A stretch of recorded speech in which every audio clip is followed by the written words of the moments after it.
बिस्मिल्लाहिर्रहमानिर्रहीम। खुतबते अमीरुल मोमिनीन इमाम अली अलैहिस्सलाम, नहजुल बलागा, खुतबा नंबर 105। जंग सफीन में जब आप अलैहिस्सलाम के लश्कर के कदम उखड़ने के बाद दोबारा जम गए तो इरशाद फरमाया, मैंने तुम्हें भागते हुए और सफ़ों से मुंतशिर होते हुए देखा, जबकि तुम्हें चंद खिरे किस्म के उबाशों और शाम के बदुओं ने अपने घेरे में ले लिया था। हालांकि तुम अरब के जवां मर्द, शरफ के राइसो रीस, कौम में ऊंची नाक वाले और चोटी की बुलंदी वाले हो। मेरे सीने से निकलने वाली कराहने की आवाज़ें इसी वक्त दब सकती हैं कि जब मैं देख लूं कि आखिरकार जिस तरह इन्होंने तुम्हें घेर रखा है, तुमने भी इन्हें अपने नरगे में ले लिया हो, और जिस तरह इन्होंने तुम्हारे कदम उखेड़ दिए हैं, इसी तरह तुमने भी इनके कदम इनकी जगहों से उखेड़ डाले हों। तीरों की बुछाड़ से इन्हें कत्ल करते हुए और नेज़ों के ऐसे हाथ चलाते हुए कि जिससे इनकी पहली सफ़ें दूसरी सफ़ों पर चढ़ी जाती हों, जैसे हंकाए हुए प्यासे ऊंट कि जिन्हें इनके तालाबों से दूर फेंक दिया गया हो और इनके घाटों से अलहदा कर दिया गया हो। बिस्मिल्लाहिर्रहमानिर्रहीम। खुतबाते अमीरुल मोमिनीन इमाम अली अलैहिस्सलाम, नहजुल बलागा, खुतबा नंबर 106। अमीरुल मोमिनीन इमाम अली अलैहिस्सलाम अपने इस खुतबे में इरशाद फरमाते हैं, तमाम हमद इस अल्लाह के लिए है जो अपनी मखलूक़ात की वजह से मखलूक़ात के सामने आया है और अपनी हुज्जत बरहान के ज़रिए से दिलों में नुमाया है। इसने बगैर सोच विचार में पड़े मखलूक को पैदा किया, इसलिए कि गौर व फिक्र की इसके मुनासिब हुआ करती है जो दिलो दिमाग जैसे आज़ा रखता हो, और वो दिलो दिमाग की इख्तियाज से बरी है। इसका इल्म गैब के पर्दों में सरियत किए हुए है और अकीदों की गहराइयों की तह तक उतरा हुआ है। इसी खुतबे का एक जुज़ नबी करीम सल्लल्लाहु अलैहि वसल्लम के बारे में है। इन्हें अंबिया के शजरा, रोशनी के मरकज़ आले इब्राहिम, बुलंदी की जबीं, क्रेश बतखा की नाफ, मक्का और अंधेरे के चिरागों और हिकमत के सर चश्मों से मुंतहिब किया। इसी खुतबे का ये हिस्सा भी रसूल अकरम सल्लल्लाहु अलैहि वसल्लम के मुतल्लिक़ है। वो एक तबीब थे जो अपनी हिकमत व तिब को लिए हुए चक्कर लगा रहा हो।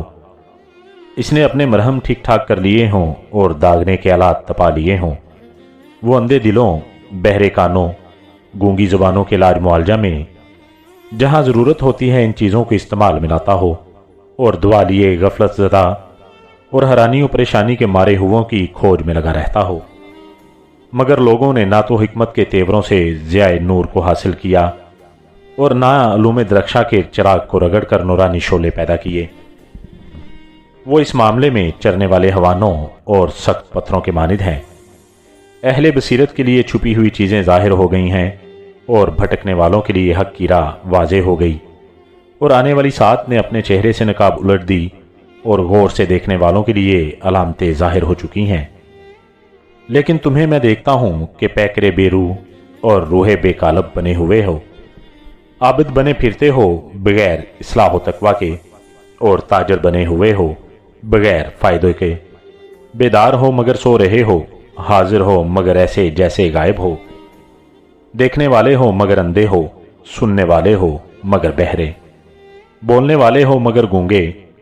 गुमराही का झंडा तो अपने मरकज़ पर जम चुका है और इसकी शाहें हर सू फैल गई हैं। तुम्हें तबाह करने के लिए अपने पैमानों में तोल रहा है और अपने हाथों से तुम्हें इधर उधर भटका रहा है। इसका पेशतर मिल्लत इस्लाम से खारिज है और गुमराही पर डटा खड़ा है। इस दिन तुम में से कोई नहीं बचेगा मगर कुछ गिरे पड़े लोग, जैसे देग की खुरचन या थैले की झाड़ने से गिरे हुए रेजे। वो गुमराही में तुम्हें इस तरह मसल डालेगी जिस तरह चमड़े को मसला जाता है, और इस तरह रोंदेगी जैसे कटी हुई ज़रात को रोंदा जाता है, और मुसीबत व इब्तला में तुम में से मोमिन कामल को इस तरह चुन लेगी जिस तरह परिंदे बरीक दानों में से मोटे दाने को चुन लेता है। और ये गलत रफ्शें तुम्हें कहाँ लिए जा रही हैं, और ये अंधेरियां तुम्हें किन परेशानियों में डाल रही हैं, और ये झूठी उम्मीदें तुम्हें काहे का फ़रेब दे रही हैं।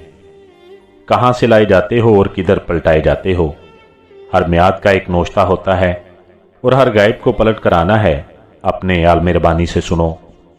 अपने दिलों को हाजिर करो, अगर तुम्हें पुकारा जाए तो जाग उठो। कौम के नुमाइंदा को तो अपनी कौम से सच ही बोलना चाहिए और अपनी परेशान खातरी में यकसुई पैदा करना और अपने जहन को हाजिर रखना चाहिए। चुनांचा इसने हकीकत को इस तरह शगाफ कर दिया है जिस तरह धागे में परोए जाने वाले मोहरे को चीर दिया जाता है, और इस तरह इसे तह से चीर डाला है जैसे दरख्त से गूंद। बावजूद इसके कि बातिल फिर अपने मरकज पर आ गया और जहालत अपनी सवारियों पर चढ़ बैठी, इसकी तुगयानियां बढ़ गईं और हक की आवाज़ दब गई और ज़माने ने फाड़ खाने वाले दरिंदे की तरह हमला कर दिया है और बातिल का ऊँट चुप रहने के बाद फिर बिल बुलाने लगा है। लोगों ने फिस्को फजूर में आपस में भाईचारा कर लिया है और दीन के सिलसिले में इनमें फूट पड़ी हुई है। झूठ पर तो एक दूसरे से यराना गांठ रखा है और सच के मामले में बाहिम कुदूरतें रखते हैं। ऐसे मौके पर बेटा आंखों की ठंडक होने के बजाय गैज़ो गज़ब का सबब होगा और बारिशें गर्मियों तपश का, कमीने फैल जाएंगे और शरीफ घटते जाएंगे। उस ज़माने के लोग भेड़िए होंगे और हुक्मरान दरिंदे। दरमियानी तबके के लोग खा पी कर मस्त रहने वाले और फ़कीर नादर बिल्कुल मुर्दा। सच्चाई दब जाएगी और झूठ उभर आएगा। मोहब्बत की लताफतें सिर्फ ज़बानों पर आएंगी और लोग दिलों में एक दूसरे से कशीदा रहेंगे।